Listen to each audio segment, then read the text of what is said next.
So, let's talk about the Guardians. Like pimples on the face of young Edmund Monn, traces of the Guardians are scattered across the galaxy. Guardians were a mysterious race of creatures that lived here a long time ago. Their gloomy ruins, pylons, and structures stuffed with weird artifacts.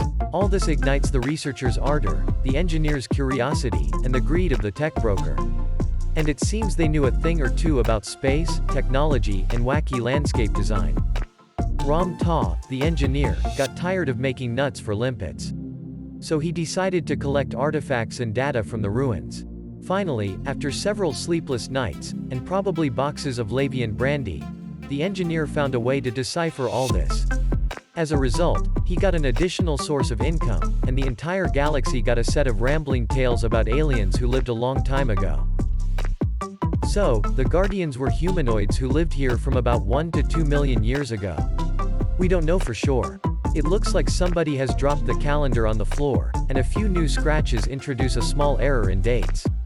They were known to have red skin, sharp cutting ridges on their hands, small faces, and dark, round eyes accustomed to bright sunlight. Meat consumption was quite prominent in the culture of the Guardians. They loved to hunt, cook, and eat. The temperature was higher on their planets. The gravity was lower, so the Guardians were taller and more slender than humans.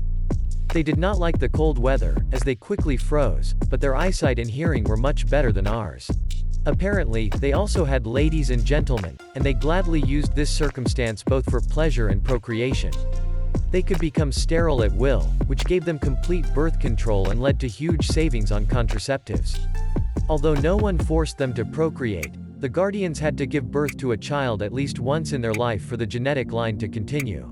At the beginning of the Guardian civilization, groups of hunters wandered back and forth across the planet, hunting animals and sometimes each other. And when they organized themselves into a more or less ordered system of clans, severe frosts hit. Those lucky ones who survived decided that it was time to take up their mines, come up with tools and cattle breeding, build houses, and establish the internet.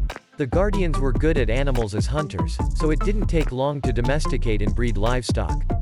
Technological development was also relatively rapid but varied from clan to clan.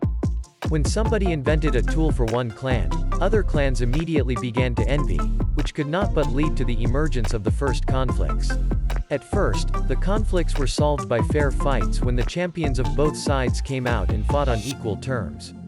Then they decided not to bother, began to simply gather in large crowds, and beat each other's faces.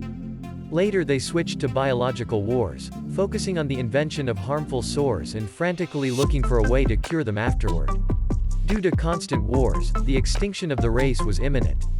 But the Guardians, who lived in the northern lands, suffering from frost and a lack of pineapples, tired of suffering and came to kick butts.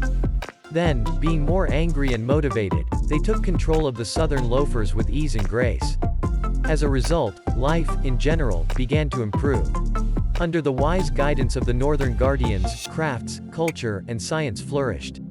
City-states, water pipes, video games, and political talk shows appeared. Then, very little time passed before civilization turned its gaze to the stars and slowly began to build spaceships. The Guardians' internet was called the Monolith Network, and as soon as they connected the colonies on distant planets, artificial intelligence was created to control the network and ban haters. Neuro-implants to join and watch the videos directly to the brain were made along. Then, having barely dealt with the network and AI, the Guardians began to create constructs, the first machines with intelligence. At this moment, the Thargoids briefly appeared on the scene. A long time ago, they prepared a business plan for the planets now inhabited by the Guardians. Then, seeing that the precious worlds were already occupied, the Thargoids started blitzkrieg. Guardians procrastinated for some time, then built war machines and delegated the problem. Faced with the threat of immediate defeat, the Thargoids decided that they did not really want to invade. Meanwhile, religious fanatics did not accept the fruits of technological development. They began to hint that it would be nice to return the good old days, milk cows, and defecate behind the fence. Those accustomed to the internet and vacuum cleaners have taken a different position. Everything predictably slipped into another war, where lovers of Mother Nature discovered the joy of the construction of huge cemeteries. The constructs did all the hard and unpleasant work. And naturally, it was just a matter of time until these quite intelligent machines began to see the situation as a bit unfair. Unfortunately, Ram Tah does not give a clear answer on what exactly happened. Still, within a short time, the Guardians were destroyed.